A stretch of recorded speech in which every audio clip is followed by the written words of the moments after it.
오늘 우리에게 주신 하나님의 말씀은 신약 성경에서 봅니다. 신약 성경 240쪽 로마서 2장 7절 말씀을 봉독합니다. 인내하고 선을 행하여 첫째 영광과 둘째 존귀와 셋째 썩지 아니함을 구하는 자에게는 영생으로 하시고 아멘. 오늘 우리는 성령님 아래 성경 위에 하나님의 말씀을 듣기를 원합니다. 오늘 여러분들이 주목하실 설교 제목은 영광을 구함입니다. 로마서 2장 7절 시리즈로 세 번째 시간이 되겠습니다. 여러분들이 잘 아시는 바와 같이 본교회 새누리교회에서는 로마서 2장 7절 말씀을 연이어 세 차례 이렇게 상고하고 있습니다. 로마서 2장 7절에서 첫 번째 시간에는 썩지 아니함을 구함에 대해서 우리들이 살펴보았습니다. 두 번째 시간에는 존귀를 구함에 대해서 생각해 보았습니다. 오늘 세 번째 시간인데 오늘 우리는 영광을 구함에 대해서 하나님의 말씀을 상고하기를 원합니다. 영광이라고 하였을 때 이 영광은 당연히 하나님의 영광입니다. 그랬더니 예수님을 믿는 사람들 중에서도 간혹 그런 생각을 가진 사람이 있고 또 예수님을 안 믿거나 무신론자이거나 또 종교와 상관없는 이들 가운데 상당수가 바로 이 영광이라고 하는 대목을 로마서 그들이 말하는 영광은 로마서 2장 7절에 말하는 그 영광을 반드시 지칭하는 건 아니고 포괄적 개념으로서의 영광에 대해서 그들은 거부감을 느끼고 있다는 겁니다. 아니 인간이 자기가 그냥 노력해서 자기 인생 살면 되지, 인간이 그냥 밥 먹고 살면 되는 거지, 인간이 자기 하고 싶은 대로 놀기도 하고 뭐도 하고 그러면서 인생이 꽃 피어나기도 하고 전개되어지기도 하고 또 이런 일 저런 일 겪으면서 사는 게 인생이지, 왜 인간이 구태여 눈에 보이지도 않고 또 만나볼 수도 없는 하나님의 영광을 위해서 왜 살라고 그러는 것이야. 기독교는 노예 근성을 가르치는 종교의 다름 아니야. 인간은 이제 그 구시대 유물인 이런 그 비합리적인 생각으로부터 벗어날 필요가 있어. 이제 인간이 좀 더 그 신을 의지하는 신화적인 세대의 그 찌꺼기로부터 털어내고 벗어내고 그리고 새로운 인생을 이 21세기에 살 필요가 있어 하고 생각하는 이들이 꽤 된다는 거 여러분이 기억하실 수 있기를 바랍니다. 니체도 이러한 그리스도인의 어떤 속성에 주목했습니다. 그래서 그는 말하기를 그 인간이 스스로 강한 자가 되어서 초인이 되어서 자신의 인생을 전개하고 개척하고 또 자신의 인생에 스스로 이루려고 하는 그 어떤 정신에 의한 세계와 그런 추구하는 세계의 전개에 대해서 마음을 쓰고 있던 것을 볼 수 있습니다. 그래서 여러분들이 그런 사람을 여러분들이 만나면 어떻게 되는지 이렇게 대답할 것에 대해서 여러분들이 좀 생각하는 시간이 오늘 설교 시간이 되었으면 좋겠습니다. 제가 그 신학생이었을 때에 이렇게 미국 대학 USC 같은 데로 제가 나가서 그 만나는 사람들에게 전도하고 그렇게 다니던 시절이 있었습니다. 근데 그 중에 한 학생이 제가 말을 걸었더니 마치 기다렸다는 듯이 말을 받으면서 오늘 내가 음료수를 이렇게 사줄 테니까 나 좀 따라오라고. 그래서 음료수를 들고 둘이 이렇게 풀밭에 앉아서 한참 동안 대화를 나눈 일이 있습니다. 근데 그때 그가 한 말에 이런 얘기를 하는 거예요. 사람이 잘 돼도 사람이고 사람이 못 돼도 사람이고 사람이 잘나도 사람이고 사람이 못나도 사람이다. 또 세상에는 빛나는 인생을 사는 사람도 있고 세상에는 정말 개똥처럼 무너진 인생을 사는 사람도 있고 또 세상에는 의롭게 사는 사람도 있고 지저분하게 너저분하게 더럽게 사는 사람도 있고 세상은 다 이런 것이 뒤섞여 있는 거다. 그런데 그냥 사람들 좀 내버려 두지 왜 종교를 갖게 하려고 그러고 신앙을 갖게 하려고 그러는지 난 이해가 안 된다. 이제 이 사람이 말한 게 이런 첫 번째 대목이 있었고요. 두 번째 대목에서는 또 무슨 얘기를 하느냐 하면 이런 얘기를 하는 겁니다. 나는 종교에 대해서 다 좋은데 그 신이라는 거, 그거에 대해서 나는 좀 역겨움을 느낀다고. 아니, 사람이 돈을 보면 자기를 위해서 써야지 왜 하나님께 헌금하고 봉헌하고 자기 쓸 것도 모자란다고 그러면서 왜 그런 난리 버거지를 하느냐고. 제일 어리석은 일인데 왜 그거 하느냐고. 또 이 세상에 할 일이 얼마나 많은데 왜 그 휴일날 또 주일날 왜 교회를 가게 하느냐고. 교회를 가게 하려고 그러면 평일에 저녁 때나 잠깐 오게 하든지 말든지 할 것이지 왜 쉬는 날 불러가지고 사람을 속박하고 난리냐. 난 이런 거 다 이해가 안 된다. 이러면서 이제 얘기를 쭉 하면서 도대체 하나님이 네 인생에 뭐길래 뭐 영광을 돌려야 된다. 글로리파잉 뭐 이런 이딴 소리를 하고 있느냐. 그러면서 저한테 아주 자세하게 집요하게 그렇게 얘기를 하면서 아주 이렇게 자신만만했어요. 그러니까 나중에 얘기를 들어봤더니 철학을 전공하는 학생이더라고요. 그래서 논리도 있고 깊이도 있고 넓이도 있고 그러면서 굉장히 이제 제가 그 학생이 이렇게 얘기했던 것에 이제 핵심을 이렇게 저한테 얘기를 하면서 거의 그 뭐라 그래야 되나요? 개똥 철학 전도자 같은 태도를 가지고 저한테 이렇게 압박을 주더라고요. 그래서 제가 알았어요. 야, 정말 그 비종교인들 가운데서도 자기 생각을 이렇게 전파하기에 이렇게 전개하기에 꺼리낌이 없는 사람들이 이렇게 많구나. 그리고 나름대로 생각도 서 있구나. 그런 얘기를 하는 거예요. 그래서 제가 이런 얘기를 했어요. 너 얘기 더 할 거 있으면 해라. 그 다음에 내가 좀 얘기를 하겠다. 그랬어요.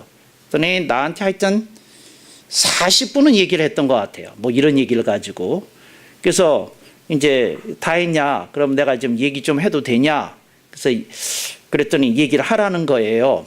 그래서 그 학생하고 나눴던 대화를 요약해서 오늘 설교 내용을 정리한 거예요. 제가 이 로마서 2장 7절을 읽다가 저의 그 싱그러운 시절이 생각이 나가지고 이렇게 정리가 됐어요. 내가 이런 얘기를 했어요. 너 나이트 클럽이나 술집이나 이런 데 가본 일 있냐? 자기가 그 분위기를 너무 좋아한대요. 그 나이트 클럽이나 뭐 술집이나 이런 데. 그래서 내가 이랬어요. 그걸 혼탁한 밝음이라고 그러는 거 너 알아둬라. 거기 가면 적당히 빛이 있고 적당히 어둠이 있다. 그래서 사람이 이렇게 적당히 다른 사람하고 어울리되 다른 사람을 의식하지 않는 분위기를 연출하기 위해서 술집에 가면 혼탁한 밝음이라는 게 있다. 그랬더니 무슨 말인지 얼른 알아들었더라고요. 그런데 그리스도인이 추구하는 건 온전한 밝음이다. 그러니까 어느 각도에서 봐도 밝고 어느 각도에서 봐도 어둠이 없는 그런 인생에 대해서 얘기하는 거다. 그래서 우리 기독교에서 말하는 하나님의 영광이 오면 네 삶 속에서 어둠이 그늘이 그림자가 사라지는 거다. 그래서 우리는 하나님의 영광 그 자체를 위해서 그렇게 생각한다고 생각하는 건 네 생각이고 하나님의 영광이 안 와서 그렇지. 하나님의 영광이 오시면 그 사람에게 세 가지가 동시에 한꺼번에 날아가는데 뭐냐? 첫째 어두움이 사라지고, 둘째 그늘이 사라지고, 셋째 그림자가 사라진다. 이런 거를 우리는 complete blindness, 완전한 밝음이라고 그런다. 이제 이렇게 얘기를 해줬어요. 근데 네가 추구하는 건 혼탁한 밝음이야. 이렇게 얘기해 줬습니다. 여러분, 이게 첫 번째 설교 요지입니다. 그리스도인은, 특히 개혁신앙인은 혼탁한 밝음이 아니라 온전한 밝음을 구하는 겁니다. 그래서 우리는 그걸 추구하는 겁니다. 우리들의 삶 속에서 뭐가 없기를 바라는 겁니까? 어둠이 없기를 바랍니다. 그늘이 없기를 바랍니다. 그림자가 없기를 바랍니다. 우리들의 삶 속에서 이런 것들이 일시에 다 해결이 될 수 있는 길은 우리가 아직 그러지 못해서 그럴 것 같지만 하나님의 영광이 우리들의 삶 속에 오게 되면 이 모든 어둠이 그림자가 그늘이 다 일시에 해결이 되는 줄로 믿습니다. 사람마다 어두움이 있어요. 그 자신의 과거에 대한 어두움도 있고요. 또 자신이 사람과 사건을 통해서 갖게 됐던 어떤 상처 같은 것도 있고요.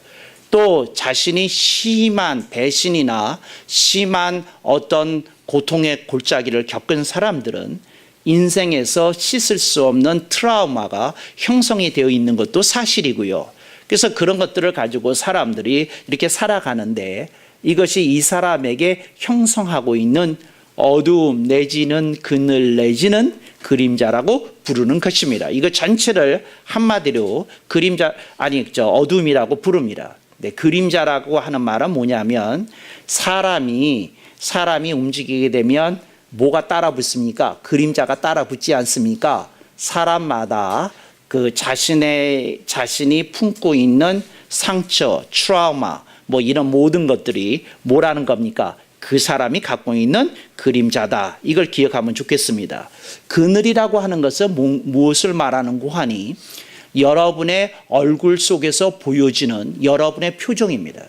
그러니까 사람이 그 얼굴을 보면은요, 특히 눈동자, 얼굴, 그렇게 표정 이런 것들을 보게 되면 이 사람이 인생을 얼마나 험한 일을 겪었는지, 얼마나 아픔을 속에 쩔었던 시절이 있었는지, 이 사람이 얼마나 그 견디기 힘들었던 광야 생활을 거쳤는지를 이렇게 보여줍니다. 그래서 여러분, 모든 사람에게 어두움이 있고 모든 사람에게 그늘이 있고, 그늘은 이렇게 겉으로 드러나는 겁니다. 그 다음에 모든 사람에게 숨기고 싶은 그림자와 같은 섹션이 있다는 겁니다. 근데 하나님의 영광을 구하는 건 그 하나님의 영광이 오는 순간 이게 날아가는 겁니다.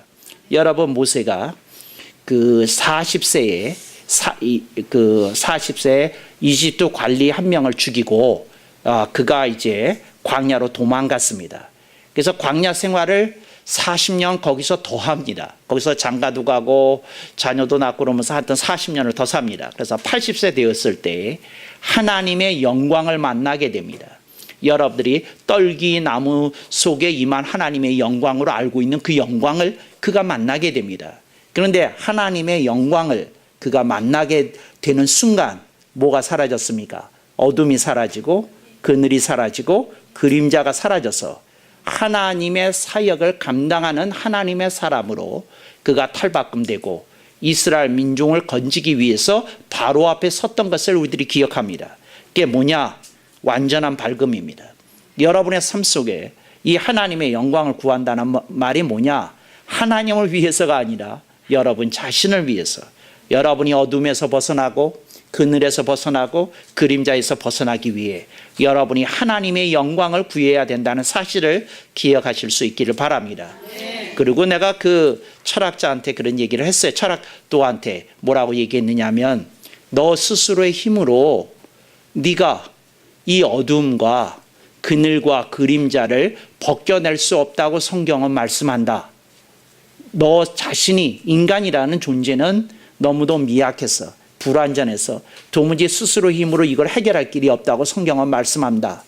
그래, 네가 그렇게 인간의 노력이나 인간의 추구나 인간의 철학을 통해서도 스스로를 구원하고 할 수 있다니 행운을 빈다. 꿀럭.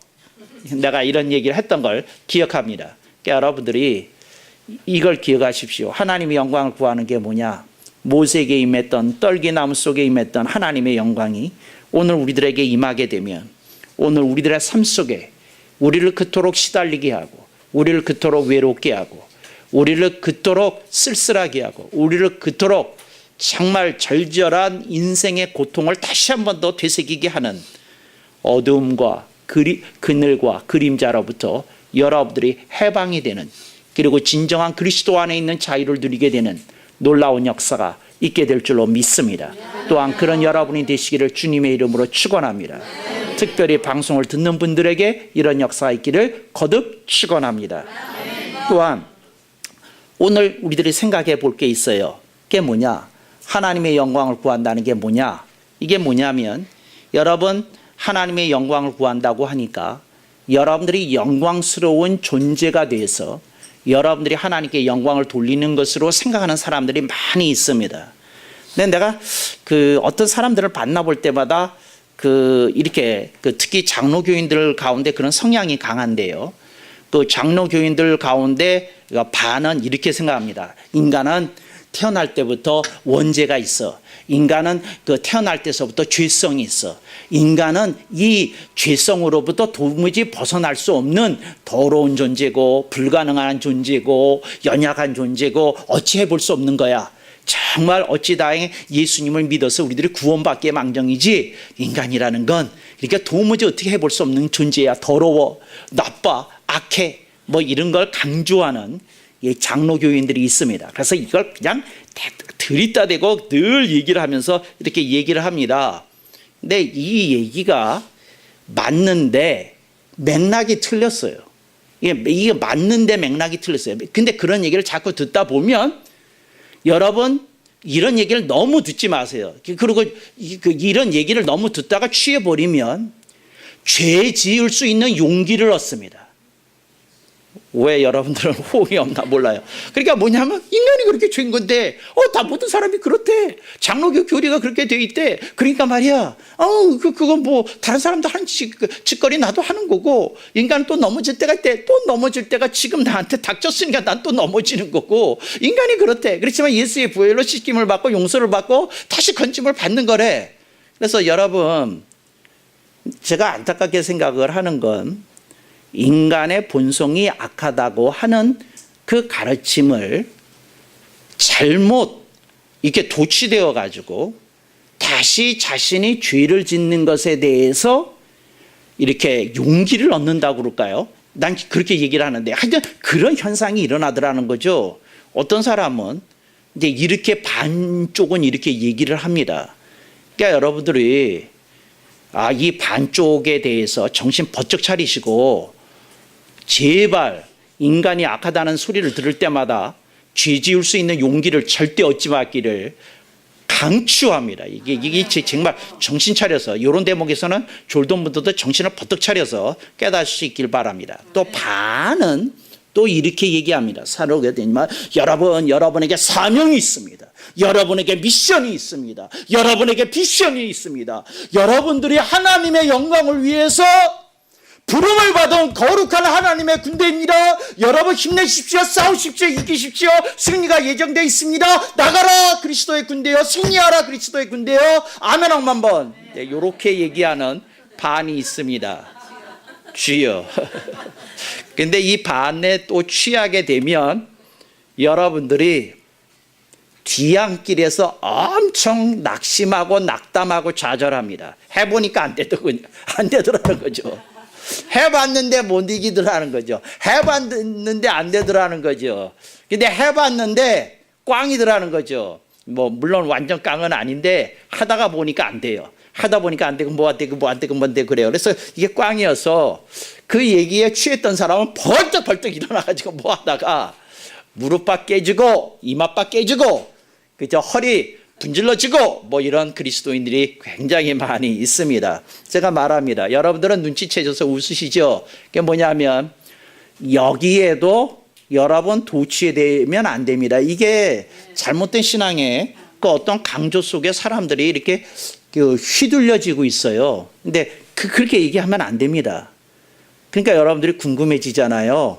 오늘 영광을 구하는 게 그게 무슨 뜻인고 하니 이런 뜻입니다. 나로서는 안 될 것이로되 그리스도 안에서라면 될 것이다. 그 뜻입니다. 나로서는 안 될 것이로되 하나님의 말씀 안에서는 될 것이다. 이게 그 영광의 뜻입니다. 나로서는 안 된다. 그렇지만 하나님 안에서 그리스도 안에서 하나님 말씀 안에서 된다. 이걸 얘기를 하는 겁니다. 이걸 뭐라고 얘기하는고 하니 그리스도의 빛을 반사하라. 그 뜻입니다. 그리스도의 빛을 반사하는 거예요. 여러분이 발전소가 되어서 빛을 만들어내서 여러분이 만든 빛을 가지고 세상을 비추라는 것이 성경의 가르침이 아니고 예수님의 가르침이 아닙니다. 여러분은 빛을 만들 수도 없고 여러분 스스로 자가 발전이 될 수 없는 그냥 본성이 악한 인간일 뿐입니다. 그런데 여러분에게 무엇이 가능하냐? 빛 대신 예수 그리스도의 빛이 여러분을 관통하면 여러분을 관통한 그 빛이 세상을 향해서 반사되어 주님의 뜻 가운데 여러분들이 세상을 향한 그리스도인의 빛을 반사시킬 수 있다는 겁니다. 그러니까 여러분들이 그걸 기억해야 됩니다. 여러분들에게 빛이 나온다, 그 생각 버리세요. 여러분에게선 그 돌을 100년 닦아도 안 나옵니다.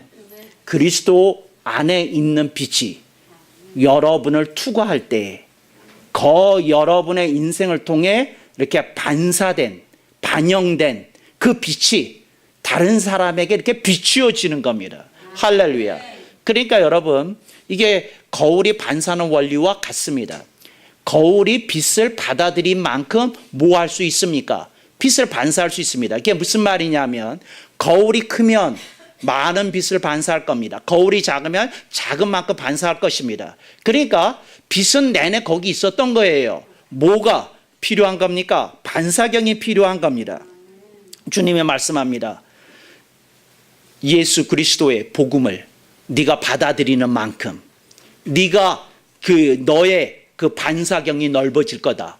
여기서 반사경이라 하면 예수 그리스도의 복음을 받아들인 그리스도인의 존재 자체를 비유적으로 설명하는 말입니다. 그러니까 여러분들이 빛이 이렇게 여러분에게서 나오는 게 아니라 그리스도의 빛을 여러분들이 이렇게 반사시킨다는 그 진리를 여러분이 잊으면 아니 됩니다. 그러지 않으면 여러분 하다가 실패하다가 낙심 내지는 낙담에 빠지는 좌절한 사역자로 이렇게 남아지게 될 것입니다. 그러므로 여러분들이 삶 속에서 그런 걸 피하실 수 있기를 주님의 이름으로 축원합니다. 네, 이게 여러분에게 꼭 필요한 일입니다. 그래서 여러분이 스스로 빛을 만들려고 막 그리지 마세요. 어떤 분이 기도회에 와서 찬송 부르는 거 보면 제가 이런 생각이 들어요. 저분이 지금 발전기 돌리고 있구나. 막 자기가 땀을 흘려가지고 막 뭐를 해가지고 빛을 내기 위해서 막 애를 쓰고 있어요. 저러지 않아도 되는데. 이 말은 찬송을 열정적으로 부르지 말라는 뜻은 절대 아니니까 오해하지 말길 바랍니다. 제가 말하는 것은 주여, 주의 영광이 부족한 제게 이 기도 시간에 지금 이 자리에 임하신다면 주여, 그 기름 부으심 속에서 제 메말랐던 심령이 다시 되살아나게 되는 줄로 믿습니다. 그런 믿음, 나 안에서 어떤 역사가 일어나는 게 아니라 그리스도 빛이, 하나님의 말씀이 내 심령을 만지게 될 때, 그것이 내 그 생각과 마음을 주장하게 될 때 그 속에서 하나님의 역사가 일어남을 여러분이 믿고 기다리시고 구하실 수 있기를 바랍니다. 네, 이런 것이 여러분 삶 속에 간절하게 될 때 여러분 인생의 새로운 그 신앙생활의 맥락이 열리게 되는 줄로 믿습니다.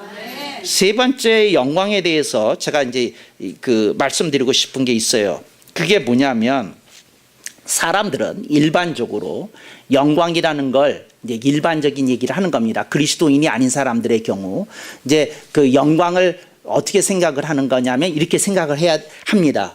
그래서 영광과 이퀄 선상에 놓고 있는 단어가 있어요. 그러니까 영광을 생각하면 사람은 이 단어를 생각을 합니다. 그 단어가 뭔지 아십니까? 잘됨입니다. 그러니까 뭐냐? 내가 잘되면 하나님께 더 많은 영광을 돌릴 거야. 이 생각을 합니다. 그래서 사람은 그러니까 잘되면 뭐 한다고 생각을 해요? 영광을 돌린다고 생각을 해요. 그래서 교회에서 잘 안 되시는 분들은 포기했어요. 영광이란 단어를.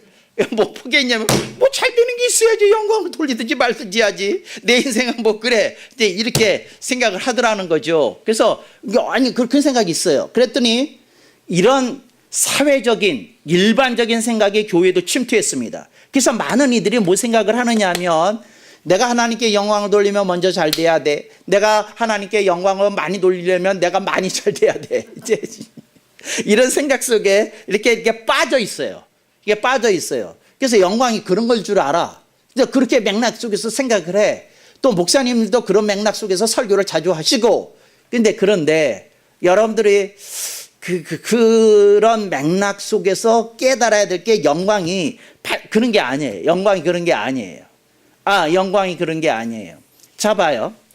만약에 영광이 그런 거라면 주님이 이런 말씀 하실 수 없어요. 내가 세상에 온 것은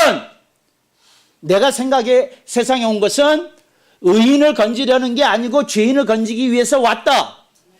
내가 세상에 온 것은 죄인 때문에 온 것인데 이건 비유하자면 마치 뭐와 같은 거 하니 건강한 자에게는 의원이 필요 없고 병든 자에게 의원이 필요한 이치와 같다 하고 주님이 말씀하셨어요. 그러니까 이게 말이 안 되잖아요. 주님이 잘됨 이꼴 영광이라고 생각하셨다면 주님은 누구를 찾아다니셔야 됩니까? 의인을 찾아다니셔야 됩니다. 죄인을 찾아다닌다는 게 말이 안 되잖아요. 죄인에게서는 그런 생각이라면 영광이 나올 게 별로 없잖아요. 변변치 않은 영광이라고 들어보셨어요? 그런 거라면 몰라도. 그런데 왜 주님께서 영광을 돌라 그렇게 생각을 하셨을까? 이게 중요하잖아요. 그런데 주님이 생각한 인간이 하나님께 드릴 수 있는 영광은 뭐냐면 하나님이 보내신 자 그 아들 예수 그리스도를 믿는 게 영광이라는 사실이죠. 그러니까 예수 그리스도를 그 어떤 사람이 그리스도로 신앙 고백을 하고 세례를 받고 하나님의 백성이 되는 순간 하늘에서 큰 기쁨이 있다는 거예요. 왜? 바로 그것이 하나님께 영광을 돌리게 되는 것이니까요. 그래서 여러분이 알았어요. 아하, 영광을 돌린다고 하는 말은 무엇에 있는고 하니 생명이 죽은 자가 산 자가 되는 것이고 이렇게 잃어버린 영혼을 구하는 것이구나 하는 것을 여러분들이 깨달아야 됩니다. 이게 하나님께 영광을 돌리는 길입니다. 하나님을 모르는 자가 하나님을 알게 되는 것이, 하나님을 안 믿던 자가 하나님을 믿게 되는 것이, 이것이 하나님이 기뻐하시는 영광이라는 사실을 여러분이 한시도 잊지 않기를 주님의 이름으로 축원합니다. 근데 그런 영광이 그런 게 있어야 되는 것인데, 그런데 그럴 때 하나님께서 말씀하시는 것이 있습니다. 그게 뭐냐면 이제 어떤 사람이 자신이 갖고 있는 철학이나 소신이나 생각 속에 빠져 있어요. 근데 하나님이 그 빛으로 오셔서 말씀합니다. 네가 네 인생을 제대로 빛나게 하기를 원한다면 네가 네 심령 속에 가득 찬 모든 것을 잠시 내려놓고 마음을 열고 이 복음을 받아들이고 그리스도를 받아들이고 영원한 생명을 네가 받고 누려야 할지니라. 주님이 그러시지 않겠어요? 그래서 여러분, 오늘 우리들의 삶 속에 진정한 영광이라는 게 뭐냐? 하나님을 모르던 자가 하나님을 아는 거고, 예수 그리스도를 안 믿던 자가 예수 그리스도를 믿는 거고, 성령님과 상관이 없던 자가 성령님 아래 붙들려서 하나님의 말씀에 의한 삶으로 쓰임을 받는 겁니다. 근데 이게 영광인데, 이제 이러려고 하니까 사람들에게 패러다임의 전환이 있어야 됩니다. 이게 세 번째 설교의 요지입니다. 자기 챙김에서 벗어나 자기 내어줌의 길이 영광의 길입니다. 그러니까 자기를 챙기는 것에서 좀 벗어나십시오. 자기를 내어줘야 됩니다. 내가 묻겠어요, 여러분. 어떤 사람이 잘 됐어요. 그것이 하나님을 영광스럽게 하는 일이겠어요? 그렇지 않으면 그 사람이 자신의 인생의 시간을, 물질을, 정성을, 자신의 기도를 하나님께 내어준 사람이 하나님께 영광을 드리는 것이겠어요? 여러분, 제가 여러분에게 말합니다. 영광의 길은 자기를 내어주는 겁니다. 자기를 챙기는 인생을 통해서는 자기가 잘 되는 길이 혹 있을 수 있겠으나 뭐는 아닙니까? 하나님이 영광 받으시는 길은 아니라는 거죠. 예수 그리스도께서 십자가에서 죽으셨기 때문에 하늘 아버지를 기쁨이 되셨습니다. 하나님 아버지의 자랑이 주님이 되셨습니다. 왜 그랬을까요? 자기를 내어주었기 때문에 그렇습니다. 그러나 만약에 주님이 이 세상에 오셔서 군대를 가지고 세상을 다 정복하시고 황제의 자리에 오르셨다고 한다면 그건 자기 챙기면 되지만 뭐는 아니었을 것입니까? 자기 내어줌은 아니었을 것이라는 것입니다. 여러분, 어떤 사람의 인생이 귀합니까? 자기만을 위해서 챙기면서 살았던 사람의 모습이 귀하고 아름답습니까? 그렇지 않으면 자기를 내어준 사람의 인생이 귀하고 아름답습니까? 물어볼 필요도 없고 답을 기다릴 필요도 없는 거 아닙니까? 여러분의 삶 속에 여러분이 하나님의 영광이 뭐냐? 나를 좀 내어주는 것이다. 그래서 여러분 내어주는 겁니다. 여러분이 기도를 위해서 1시간 여러분의 시간을 하나님께 내어줄 때 그 사람의 심령 속에 하나님의 영광이 임합니다. 어떤 사람이 전도하기 위해서 자신의 1시간과 또 시간과 물질과 무슨 여러 가지 것들을 투자할 때 그 사람이 자기의 생활의 한 부분을 내어준 것에 대해서 하나님이 크게 기뻐하시고 그 사람의 인생에 이미 하나님의 영광이 임하신 줄로 믿습니다. 여러분들이 조금 눈이 떠지셔야 됩니다. 여러분이 여러분을 챙기는 것을 통해서 하나님께 영광을 드리는 게 아니라 내가 부족하지만 나 자신을 하나님께 내어놓을 때 여러분의 삶 속에 이렇게 영광이 이렇게 임한다는 거 여러분들이 기억하실 수 있기를 바랍니다. 그 철학자애가 이런 설명을 쭉 듣더니 내가 반격을 준비했어요. 그래가지고 내가 하나 질문 좀 하고 싶은데 그래도 되겠느냐고 그랬죠. 그랬더니 그 사람이 이렇게 얘기하는 거예요. 자기를 챙겨서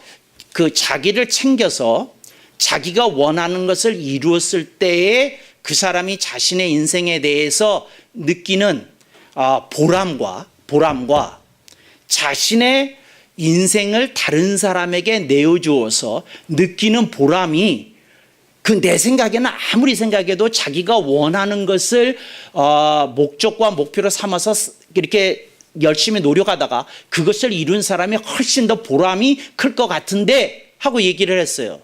그 사람이 썼던 보람이라는 단어는 gratification이었는데 그러니까 gratification을 느낄 수 있는 인생 아니냐 이제 이런 얘기를 했어요. 그래서 내가 이런 얘기를 했어요. 너 찰스 디킨스의 크리스마스 캐롤이라는 단편 소설 아니야? 안 돼요. 미스터 스크루지 아니야? 안 돼요. 내가 말한다. 미스터 스크루지가 깨달은 게 뭐냐? 자기가 그 환상 속에서 꿈 속에서 본인이 죽었을 때 장례식 아니었냐? 그랬더니 그 장례식에 아무도 온 사람 없고 자기 조카 하나 없고 모든 사람이 지나가면서 욕을 하고 뭐 그랬던 거 아니냐? 그랬대요. 그래서 내가 하는 말이 바로 그거다. 자기를 챙김에 있어서 미스터 스크루지보다 더한 인생이 어디 있느냐? 근데 미스터 스크루지가 얘기했다. 저런 인생은 정말 개떡 같은 인생이구나! 그렇게 얘기했다.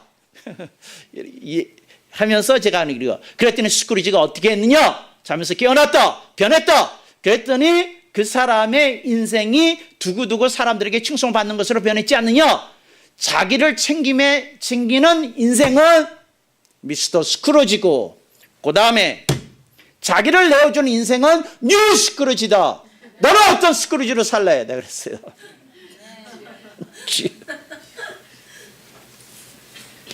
걔가 그냥 어안이 벙벙해서 맨 끝에 하고 간 말이 뭐였느냐면 I've never seen anyone like you. 난 너처럼 그렇게 설교 잘하는 사람 처음 봤다. 그리고 갔어요. 아멘 엄마 한 번이 안 나오잖아요. 제가 여러분에게 묻겠습니다. 방송을 듣는 분에게 묻겠습니다. 올드 스크루지로 살 겁니까? 뉴 스크루지로 살 겁니다. 뉴 스크루지 한번 크게 하실 수 있기를 바랍니다. 뉴 스크루지 그런 인생이 되셔서 주님의 기쁨이 되고 자랑이 되시기를 축원합니다. 아멘 억만 번.